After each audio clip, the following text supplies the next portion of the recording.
We're in Brownsville, Texas, and this whole building, this used to be a super Walmart. This organization alone gets roughly $500 million of taxpayer funding to run this, and it's only getting bigger. And the worst part about it is I just got interviewed somebody that works with the Unaccompanied Minors program, and what they're about to tell you is absolutely shocking.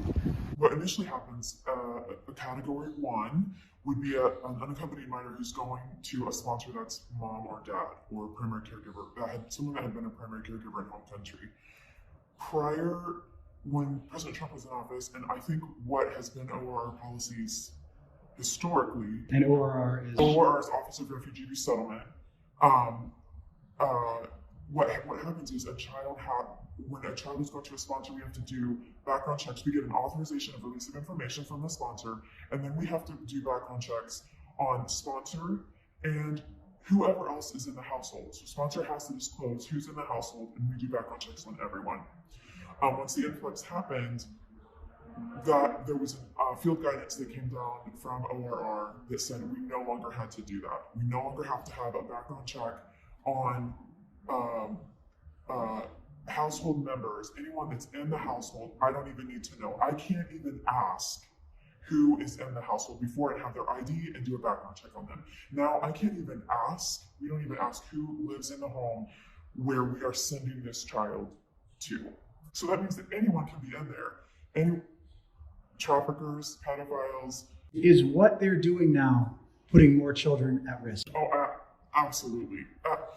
Listen, I can tell you that case managers who believe in what they're doing, they're very concerned right now about how we have lowered standards of where of the information that we are getting now of where we're sending these kids to. If it's an expedited case, we ask very few questions of the sponsor. And so there's great potential that we are not getting all the information. We're also talking about, we're sending these off to parents, so-called parents, who are also here illegally. Oh. So we're not doing anything to actually, this is just incentivizing more. Oh, no, none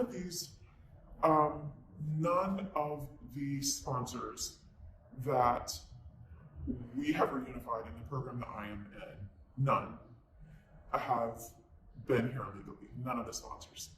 And we're talking moms, dads, aunts, uncles. They're 100% illegal. We have had zero legal sponsors in this program. None. So basically, we're just incentivizing more illegal immigration.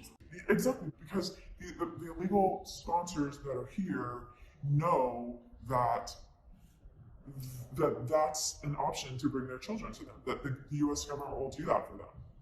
And they come into care, they get $300 worth of clothing, they get medical care, they get dental care while they're in care with us, and then they go on. There's so much money to be had in the refugee game that everyone is treated as a refugee now, and that's where the money is. That's where we're government funded, right? So that's where all the money comes from is through these refugee programs. So when people ask, who's paying for this? You are paying for it, and I am paying for it. It's our tax dollars that's paying for it.